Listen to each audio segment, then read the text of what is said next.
protect that investment. You know, if we can leave litter on that soil surface, we're providing them with a lot more moisture. We're providing the microbes with food, you know, with everything that they need to continue to replicate and to function. Residue on the soil obviously helps buffer against heat.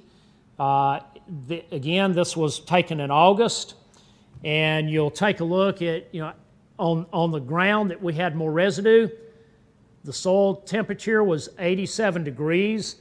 On the ground that was exposed, the soil temperature was 107 degrees, okay, in the same part of the county. Okay, this is what happens as soil temperatures increase. At 140 degrees, a lot of those soil bacteria that are close to the surface will die, okay? At 130 degrees, we get about 100% moisture loss through evaporation and transpiration. At 100 degrees, 15% moisture is used for growth, but 85% of it is lost, again, through evaporation and transpiration. At a soil temperature of 70 degrees, 90% of that moisture is available for use in growth, plant growth. Okay, just an example of value, nutritive value that we can retain even through the winter in some of our crops if we have a high level of soil microbial activity, okay? And that's what it's dependent upon. But you can see here that these cattle were doing very well, grazing what most people would say is worthless. But it had 9% crude protein, 50% to better TDN, okay, that these cattle were utilizing. Again, grazing hairy vetch in the winter, and again, in a high microbial soil, you can see the nutritive value there, very, very good. Radishes, the nutritive value there, both above and below the ground. You know, and you know, radishes, or these grazing radishes, actually are really, really nice addition to a lot of our grazing situations just because of what they can provide to us. Okay. We've used a lot of high stock density grazing to be able to build our soil organic matter and so forth, and that's what we've done. You know, after all, that's how nature built all that topsoil to begin with, and what we're talking about here is stock densities of 100,000 pounds per acre or greater for short duration, very rapid, frequent moves. We use a lot of temporary fencing. These are just some examples of doing that, and you can see the stock density. This is 1,000,000 pounds per acre, okay? 1,000,000 pounds per acre stock density, but you would only leave them on there for an hour or less before you make a move, okay? This is when they just turned in. This is an hour later, okay? Again, at 1,000,000 pounds per acre. Okay, moving the mob to new grazing. Again, examples of, and this was in June, when we leave some ground litter, our soil temp is 77. When we have more exposed surface, it's 91.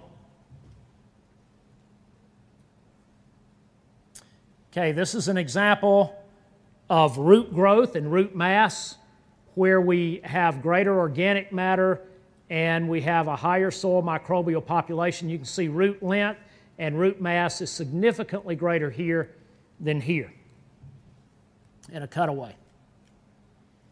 Okay, again, showing the same thing. This is an example of manure distribution. You know, if we can rotate our livestock more frequently, you know, we help our microbes, we help our manure distribution, our fertilization, everything. And this is what it'll look like. That's a lot of fertilizer out there, folks. You know, that's what we want to do. This is done frequently up north to help improve ground, both row crop ground and pastures, utilizing your livestock to do winter bale grazing. And this is just an example of how they do that. And these are some of the positive results that you see. And again, you know, this really helps go along with our soil microbes. Okay, so we can utilize a lot of strategies in that regard. We enhance diversity, we increase quality and productivity. I showed you this before, this data. This is wintertime, let me back up one here. You see that tree in the background, and this is summertime, okay, after using bale grazing strategies and so forth. Again, the same here, okay. Building earthworm populations, and finally, this is in a very brittle environment here, these next couple of slides, okay.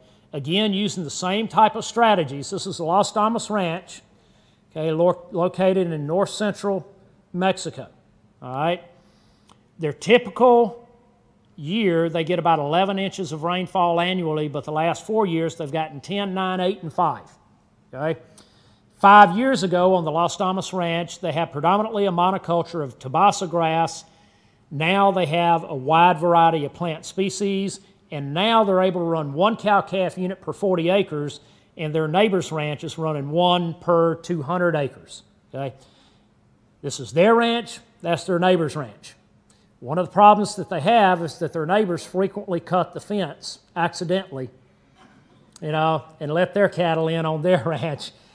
And this is what their ranch is looking like now, okay? Again, let's go back, compared to their neighbor and what they're looking like, okay? So what is it all about? It's about building for future generations. Thank you.